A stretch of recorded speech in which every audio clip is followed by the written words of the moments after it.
इस्लाम का इब्तदाई दौर है। अल्लाह अकबर। एक मुस्लिम लड़की मदीना शरीफ के बाजार में यहूदियों के बाजार में चली गई। उसे कुछ सोना खरीदना था। जब सोना खरीदने के लिए जब एक गैर मुस्लिम यहूदी की दुकान पे गई, उससे कुछ सोना तलब किया देखने के लिए। उसने सोना दिखाया। जैसी उस बच्ची ने अपना हाथ नकाब से बाहर निकाला, उस यहूदी की निगाह बच्ची के हाथों पे पड़ी। रंग देख करके फरेबता हो गया। कहने लगा कि जितना चाहे सोना ले ले, जितना चाहे जेवर ले ले, लेकिन मेरे दिल का जो अरमान है वो पूरा कर दे। इतना सुना ना, अल्लाह अकबर। वो आज की बेटी नहीं थी, वो मुस्तफा के दौर की बेटी थी। उसने जितना सोना आगे रखा था उठा के उसके मुंह पे फेंक के मारा। कहने लगी तू समझ नहीं पाया है, जो मुस्तफा के हाथ पे बिक चुके हैं वो कभी सोने पे नहीं बिका करते हैं। जो हुजूर के हाथ पे बिक गए हैं उनको सोने से नहीं खरीदा जा सकता। ये कह के जब बेटी चली है, अल्लाह अकबर। आज बेटियां टके टके के सोने की खातिर बाप की इज्जत बेच दिया करती हैं। हया कहां चली जाती है, बाप को रुसवा कर देती है। गैरत कहां डूब के मर जाया करती है। देख उस बेटी के किरदार को देख। उसने किलो भर सोने से ज्यादा नहीं, पूरी दुकान नाम कर दी थी। कहा जितना चाहे सोना ले जा, मगर दिल को ठंडा कर दे। उसने कहा था जिन्हें हुजूर खरीद चुके हैं अब उनका कोई खरीदार नहीं हो सकता है।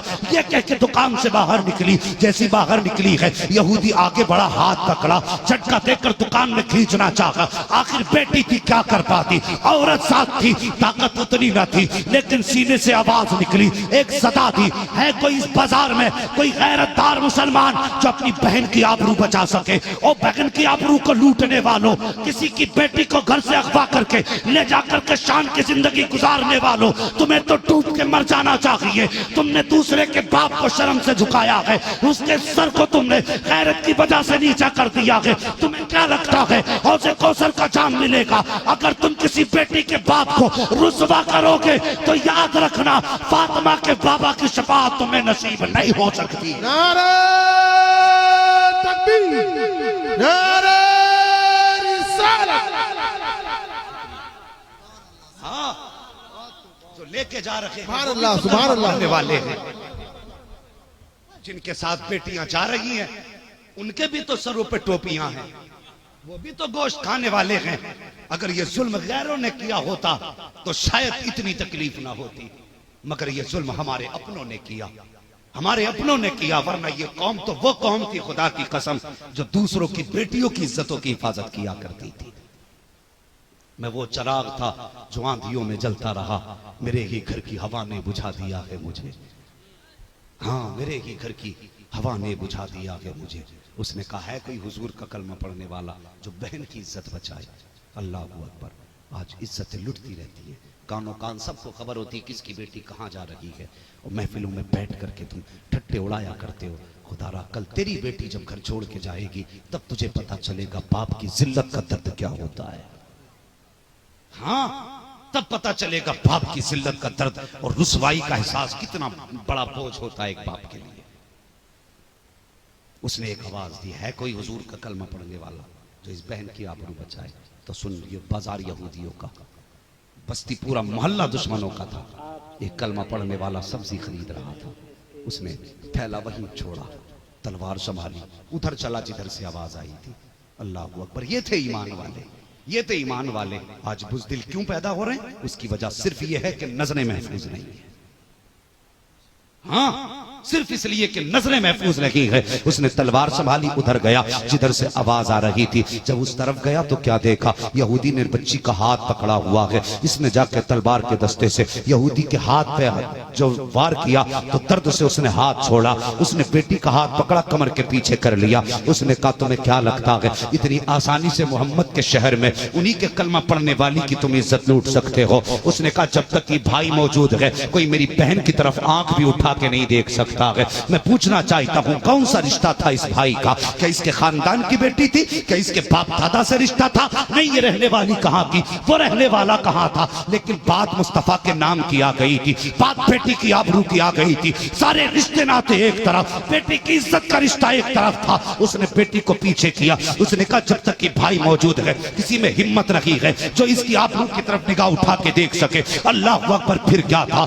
हजारों, जब एक तनहा मुसलमान ने सैकड़ों के मुकाबले में तलवार निकाली है। यहूदियों में शोर मच गया कि एक कलमा पढ़ने वाला हमारे बाजार में हमें धमका रहा है, जल्दी करो सर उड़ा के इसका नेज़े पे उछाल दिया जाए, इसके सर की फुटबॉल बना दो। लेकिन जानते न थे फानूस बन के जिसकी हिफाजत हवा करे वो शम्मा क्या बुझे जिसे रोशन खुदा करे। अल्लाह अकबर। आए यहूदी, सैकड़ों तलवारें निकल आई। इधर तनहा मर्द मुजाहिद है, हाथ में तलवार निकाली। एक यहूदी आगे बढ़ा, बच्ची की तरफ हाथ बढ़ाना चाहता था, कलमा पढ़ने वाले ने तलवार निकाली, ऐसा वार किया पलक झपकते ही सर कहीं था धड़ कहीं था। जब उसका सर कटा तो एक बार की सैकड़ों तलवारें चली। अब इस एक अकेले मर्द मुजाहिद पर सैकड़ों तलवारों के वार होते रहे। ये झगड़ा शुरू हुआ था तकरीबन आज के दौर से 10 बजे का वक्त होता, यानी दिन का एक हिस्सा गुजरने वाला था। उस वक्त से जंग शुरू हुई है। तलवार चलते चलते सूरज इस मकाम पे पहुंचा कि ढलने लगा। जब सूरज ढलने लगा, सुबह से शाम हो गई। एक मर्द को तलवार चलाते चलाते बाजू थक गए, हिम्मत जवाब देने लग गई। जब बाजू थके, बच्ची ने देखा अगर ये तलवार रुक गई तो फिर इस शहर में मेरी आबरू लुट जाएगी, अगर ये बाजू रुक गए तो फिर मेरी हिफाजत कौन करेगा। खुदा की कसम, उसने बैठ के मजार की चादर नहीं बोली थी, उसने मजार के चक्कर नहीं कहे थे, बल्कि वो जानती थी अगर मिलेगा तो मुस्तफा के वसीले से खुदा की चौखट से मिलेगा। औरत को हया का हुक्म है, पर्दे का हुक्म है। उसने उसी जगह पे अपने सर को सजदे में रखा, रो के कहा था मालिक तुझे तेरे महबूब की इज्जत का वास्ता, एक भाई आबरू बचाने आया है, इसकी इज्जत की हिफाजत कर, इसके बाजुओं को कुव्वत दे। ए मेरे मौला, अगर इस शहर में मेरी आबरू लुट गई तो दुनिया कयामत तक मुस्तफा के मदीने को ताना देगी। रोते रोते इतना जुमला कहा है। उसने कहा मेरे मालिक हमारे हाल की खबर हमारे मुस्तफा तक पहुंचा दे। रोके इसने इतनी बात कही थी, खुदा की कसम अल्लाह को सुन लेंगे, फरियाद को पहुंचेंगे। इतना भी तो हो कोई जो आग करे दिल से। इसने रोके कहा था या अल्लाह हमारे हाल की खबर हमारे मुस्तफा को पहुंचा दे। अभी इतनी बात कही थी कि कमर के पीछे से नारे तकबीर की सदा आई है। बच्ची ने सर उठा के देखा तो क्या देखती है, पीछे पीछे अली आ रहे हैं, आगे आगे तेरे मेरे नबी आ रहे हैं। नारे तकबीर, नारे तकबीर, नारे रिसालत, शहीदाए रसूल कॉन्फ्रेंस, शहीदाए रसूल कॉन्फ्रेंस, खानदान अहले बैत, खानदान अहले बैत, नारे हैदरी, नारे हैदरी, या हुसैन, या हुसैन, हाथों को बुलंद करके बोलिए या हुसैन, या हुसैन, या हुसैन, या हुसैन, नारे तकबीर, नारे रिसालत। हाँ, मैं पूछना चाहता हूँ, अगर हम अकेले खड़े हो जाते थे तो टल ना सकते थे, अगर जंग में अड़ जाते थे पैर शेरों के भी मैदान से उखड़ जाते थे। और यार दस्त तो दस्त है, दरिया भी न छोड़े हमने। हाँ, बहरे जुल्मात में तोड़ा दिए घोड़े हमने।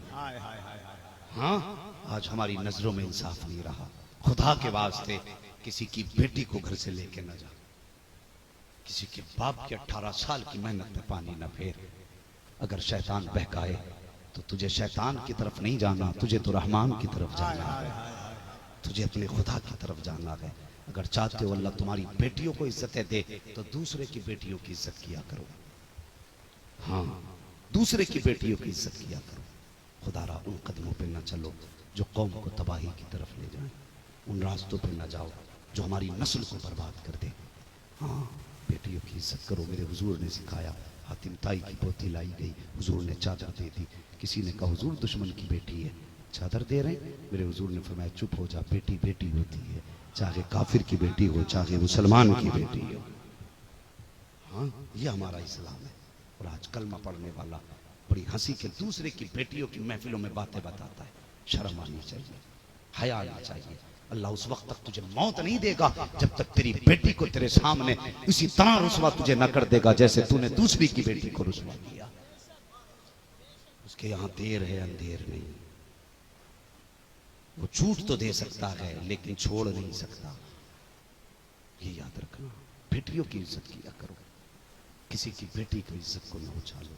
अपने घर की बेटी से कहो कि बेटी पर्दा कर। बाप क्या नहीं करता बेटी के लिए, क्या नहीं करता। वो कभी बेटी हो, बाप को समझना है तो कभी घर से निकलना हो तो कभी बाजार में मंडी में जाके देखो, जिनके बाल सफेद हैं, गर्दन झुका के हाथ में थैला लेके खड़े होते हैं, उनसे पूछो कौन सी मजबूरी ने ला के बाजार में खड़ा किया है। एक पेट की बात थी, अकेला आदमी तो कैसे भी पेट पाल लेगा, लेकिन जिसके बाल सफेद हो गए फिर भी कमर पे हाथ रख के बाजार में खड़ा है, मजदूरी के लिए आया है। यकीनन जब पूछोगे तो जवाब यही होता है, मौलाना मैंने बेटों के भी निकाह कर दिए, 3 बेटियों के भी निकाह कर दिए, एक बेटी रह गई है, उसके हाथ पीले करने हैं, ये मजबूरी है जिसने मुझे बाजार में ला के खड़ा किया है। एक बाप अपनी इज्जत के लिए बुढ़ापे में तेरे लिए बोझ उठा रहा है और तू बेटी हो के बाप का ख्याल नहीं कर सकती? बाप के लिए तू इतना नहीं कर सकती? क्या ना किया बाप ने तेरे लिए, क्या ना किया। ये चाहता तो तुझसे बर्तन धुलवा के पड़ोस में घर के खर्चे चलाता, ये चाहता तो तुझसे मोहल्ले में सफाई करा के किसी के घर की तुझसे अपने घर का चूल्हा जलाता, लेकिन इसने पैबंद लगे कपड़े पहने, लेकिन कभी तेरे कपड़ों पे पैबंद नहीं आने दिया। क्यों? ताकि मेरी बेटी का कोई बदन न देख पाए। इसने खुद तो पैबंद लगी जूतियां पहनी, लेकिन कभी तुझे घर से नंगे पैर नहीं निकलने दिया, इसलिए कि मेरी बेटी को कोई हकारत की नजर से न देखे। आज एक बेटी कितनी आसानी से बाप को रुस्वा करके चली जाती है, बाप को जलील करके चली जाती है। और जवान तुझे भी खुदा का वास्ता, खुदा के वास्ते किसी की बेटी की इज्जत के साथ खिलवाड़ ना करना। हाँ, किसी की बेटी की इज्जत के साथ खिलवाड़ ना करना, वरना तू नहीं जानता अगर तूने किसी की इज्जत को उछाला और बाप अपनी बेबसी पर आंसू बहा के कमरे में बैठ के रोया तो तुझे क्या लगता है उसके आंसू तूने नहीं देखे तो किसी ने नहीं देखे, उसका दर्द किसी ने नहीं जाना तो तूने नहीं जाना।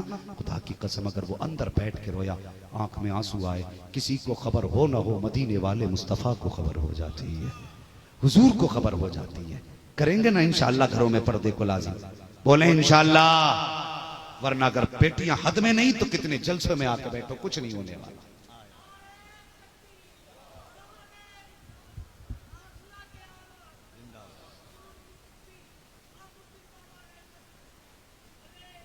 जिंदाबाद।